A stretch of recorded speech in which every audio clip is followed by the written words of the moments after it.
Bismillahirrahmanirrahim. Assalamu alaikum and welcome. As the brother has said, maybe some of you have heard something before from me, maybe here or on a piece of tape. I have people coming to me sometimes and they say, "I heard your cassette." Well, there's a misunderstanding about that. I'm not in the cassette business. I don't make cassettes. But wherever I go, it seems somebody's always got a tape recorder running or a video machine or something, and they pass these things around and so on. But that's not my business, and I don't know which cassette you might be referring to or what it was I might have said. The talks are not some kind of a thing that I memorized a long time ago and it all just tumbles out. I usually write them a few hours before I give them, and they're a piece from here and there and some repetition of what's come in the past.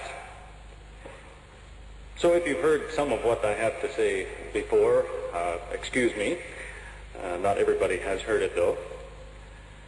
The topic has been advertised as the history of religion, and let me clarify that I don't have in mind to recite to you the details of the history of religion, to tell you in this year so-and-so did this, and then there was so-and-so, and that kind of thing.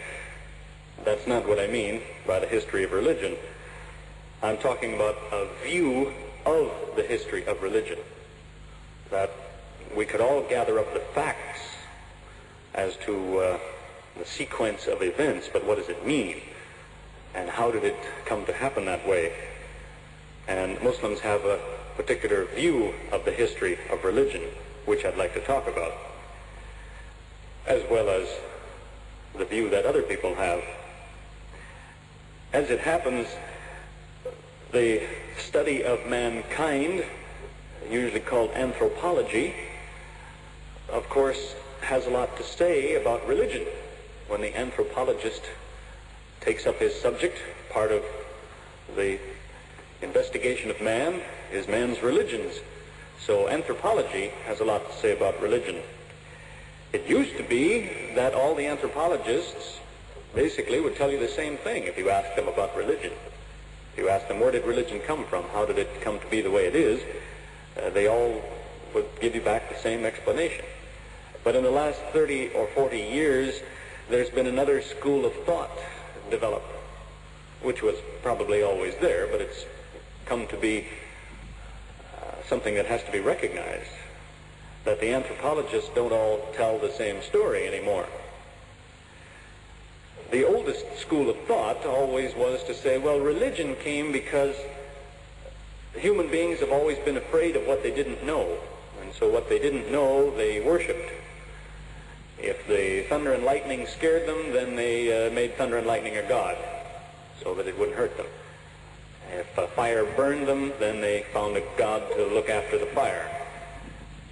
And so the more primitive the human being, the more primitive his religion. That was what people usually said. Go back far enough and you find people worshiping everything imaginable, and as we come down through history, the religion gets more and more sensible and intellectual and so on.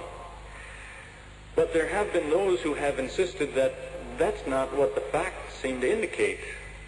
That actually, if you look very carefully at the history of human beings, it seems that the farther back you go, the more intelligent the religion, and that as we come down through the ages, the more degenerate the religion gets. And the people who support that idea will bring all kinds of facts into consideration. One of the things that they point out is that when we examine any group of people, we tend to confuse three different things as all being part of the same thing. We look at their science and their magic and their religion, and we think it's all religion, when those are really three different kinds of things. Magic is different from religion because of a very opposite viewpoint. Magic is when you think that you have some influence over the invisible powers. Religion works the other way around. It's supposed to be whatever invisible powers there are influence you. And science, of course, is an explanation of the shape of the world. How does it work? And as it happens, you may find groups of people who have some very strange ideas about how the world is made. And so when people look at them, they say, how primitive. Look how primitive their religion is. But that's not their religion. As an example, I'd suggest if you ever get the chance to investigate it, it's been documented now. You have a tribe in Papua, the Kapauku, which were only discovered by the outside world in the 1920s. Before that time, this tribe was isolated. They had never met the outside world, and nobody knew of them. The Kapauku tribe lived in the island, and they thought that was the whole world. Now, if you ask the Kapauku, what's the world made of? How does it work?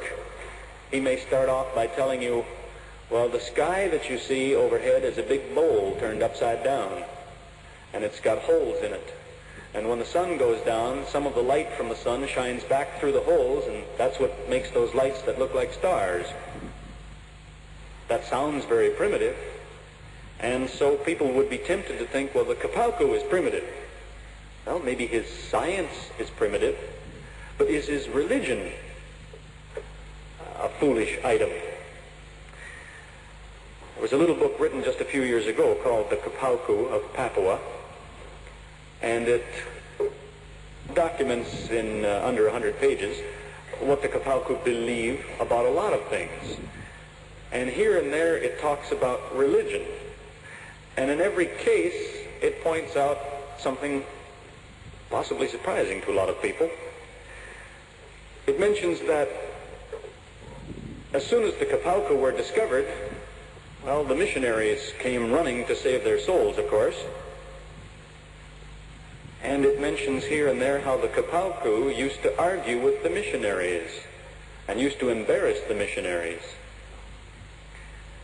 And there's the story of one man who was old. He knew he was dying, and he asked his grandsons to help him, one under each arm. He says, take me down, I want to see the priest before I die. I can't die in peace. He went down to see the priest, and he asked him, he said, I can't die peacefully until I know the answer to one question. And this bushman, here's a man with a few leaves wrapped around him. You might think this is a primitive man. He said to the priest,